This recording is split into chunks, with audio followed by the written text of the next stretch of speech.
We got to come up with some sort of sounder for life advice. Can we do that, Kyle? I'm going to send you something. I'm going to send you. Want me to take a shot in the dark, or are you going to send me something? No, you know what? Go to my go-to. We'll edit this in after.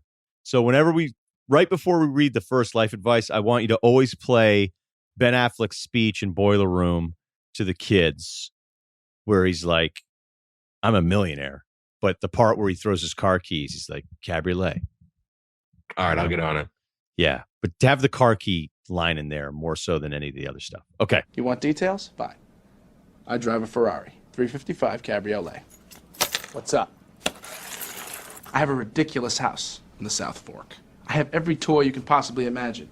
And best of all, kids, I am liquid. So, now you know what's possible. Let me tell you what's required. All right, now I'm motivated. Okay, this is, we're going to leave some names out of here. This is a tough one. This one bummed me out just as I read it. And it got sent late at night, or it got sent maybe early in the morning. You always wonder when you're getting 3:30 a.m. emails. You go, uh-oh. Like if you're emailing Kyle on the life advice feed at 3:30 in the morning, you're not going to get the help you need, probably. Okay, but this looks like a 6:30 in the morning. So this was just dominating the guy's day. He woke up. We're going to leave names out of this. You're a sports guy. So here's the email. You're a sports guy. Here are my stats. I'm 33. I work for my father, a family's pizza place started by his father. I'm very single. I know what you're thinking already. Probably fat, unmotivated, has a no-show job, and rides his dad's coattails. Wow. You're like, you went like bunny rabbit on us at the end of 8 Mile, you know? I am a fucking bum. I do live in a trailer with my mom. I wasn't ready to think any of those things yet. When I think nepotism, I don't think pizza first, to be honest with you. Pizza's not the first line of work where I go, you know where nepotism really pays off? That's in the fucking pizza business. All right. This is true. Many of my counterparts in similar situations, but I, even at my most critical, wouldn't lump me in with them. All right. So a bit of an elitist at the pizza place. While I am unmarried, I do own a home. We're going to leave out the town because this gets pretty weird. I make a very reasonable wage. I put in nearly 60 hours a week. I'm also finishing up an 80,000 word manuscript about my favorite rock records and how I, as a millennial, came to love rock music, vinyl, and the people who introduced me to the bands I love. Quarantine has not been idle time. I even managed to maintain my reasonable weight, 5'10", 212. Stocky.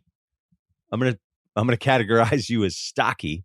Despite losing access to the gym and working with pizza all day, I'm a little rough around the edges, but not the typical slob whose father owns a pizza joint. I feel like the father-son pizza duos are just getting shit on. The whole concept of them are getting dumped. But here's a couple things I'm noticing in this paragraph. Very self-aware. He is obviously smart. Just sentence structure alone, I've noticed some things because I'm only getting worse at writing sentences, which is not great if you're a writer. And then in his spare time, just banging out manuscripts on the history of rock music and what it means to them. So this guy is smart. He works hard. He's stocky. He's not fat, but I think fat for him is like just an extra in the professional kind of. And you know what? All right. So here, let's get to his problem because it's not sentence structure at all. I would say, hey, you're good. You don't need me. Here's my problem. I've fallen in love with one of my dad's employees. Uh-oh. I thought when I first read that sentence, it said, I've fallen in love with one of my dads. And I went, what? Like, that's great. You should have a lot of love at home. But no, his dad's employees. Like I got hit by the thunderbolt like Michael Corleone did when he first saw Apollonia. In love. She's 20. I'm fucked. We've engaged in mild flirting. She's been to my house for social reasons before, and we've had really in-depth conversations because she's incredibly capable of them. This guy's screwed. My mood is lifted when she arrives, and when she smiles at me, it's the best part of my day. I hate it. In a moment of weakness, I sort of professed these feelings to her, creating an awkward situation where I had to self-report on to my dad, our boss, for making her feel uncomfortable. Oh, my God. I got to be honest. I read the first paragraph. I was like, oh, okay. And then the second line, I was like, this is good. I didn't read the rest of this email yet. Okay.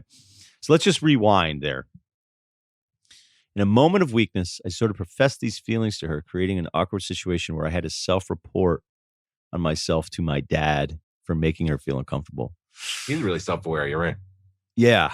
Then I profusely apologized. She accepted my apology, but now things are awkward. Her coworkers, my subordinates in a way, now readily engage in gossip and the passing of misinformation about me. Because of this, I have no ally in the room there. I'm isolated on an island, and I have to see her 5 times a week. I'm peerless because everyone's either 10 years younger or 25 years older. I'm also the number 2 guy in the company. What's worse is I'm forced to deal with the dread of excitement when she's about to walk through the door and the sheepishness of nervousness every minute we're around each other. My friends think I'm a moron. My father's disappointed in me, and my house is still without the warming presence of a female.